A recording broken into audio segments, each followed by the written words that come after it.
দল, এটা শুধু একটি প্রশাসনের নির্বাচন। এই নির্বাচনের মধ্য দিয়েই তারা তাদের ড্যামি সংসদ, ড্যামি প্রার্থীকে বিজয়ী করে নিয়েছেন।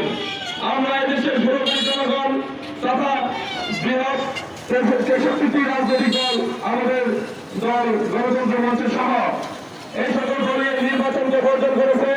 এমনকি এদেশের সকল জনগণই এই সংসদকে, এই সরকারকে লাল কার্ড দেখিয়ে দিয়েছে। সংগ্রামী সাথী বন্ধুগণ, আপনারা জানেন আমরা আসলে বুঝতে তাদের যে রাষ্ট্রযন্ত্র ব্যবহার করা হচ্ছে, সেই রাষ্ট্রযন্ত্রের মধ্যেই তো সকল বৈষম্যের বীজ নিহিত। এখানে যারা স্বাধীনতার 52 বছরের রাষ্ট্রীয় ক্ষমতা এসেছেন, তারা তাদের নিজেদের মতো করে এই রাষ্ট্রীয় ব্যবস্থা পরিচালনা করে আসছেন। তাই একথা আমি বলতে চাই, সময় এসেছে শাসক ও শাসন ব্যবস্থা দুটোই পরিবর্তন করে জনগণের কাঙ্ক্ষিত রাষ্ট্র প্রতিষ্ঠা করতে হবে। আজকের বাংলাদেশ হবে এদেশের শ্রমজীবী, কর্মজীবী